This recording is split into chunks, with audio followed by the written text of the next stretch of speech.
Hello नमस्ते good morning. आजको सुरुवात भयो मेरो बिस्तारा मिलाएर। हेर्नु रातभरि सुतेको नानीलाई ज्वरो आएको। बिहान पनि मैले करिब 10 बजेतिर बल्ल हो के यो रुम यस्तै सफा गरेको। नानीलाई फिभर भएको थियो, त्यही भएर बिहान बिहानै उठेर नानी तङ गरिरहेको थियो, त्यही भएर नानीसित केही धेरै काम गर्न पाएन। अन्त मैले बिस्ताराहरू मिलाएपछि यो अर्को दिनको भिडियो। नानीलाई धेरै ज्वरो आएको थियो अनि नानी स्कुल पनि जान मानेको थिएन। नानीको एक्जाम चलिरहेको थियो, स्कुल नपठाइ पनि भएको थिएन। बिहान बिहानै सेउहरू खाए नानीले, अनि त्यहाँ नानीको दबाई रहेछ औषधि, अनि त्यो खिलाएर मैले छोरीलाई सताइदिएँ।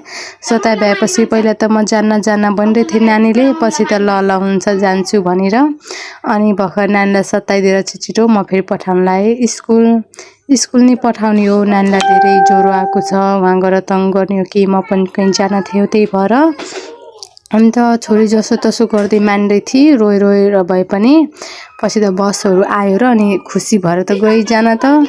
अनि म पनि जानु थियो मेरो माइततिर केही कामको लागि जान थियो, त्यही भएर छिटो नानीलाई पठाएर म पनि जाला भनेको थिएँ। बट छोरी यस्तै रोइरहेको थिएँ। अनि इक्जामले के नामले पनि अब गर्नै पर्यो।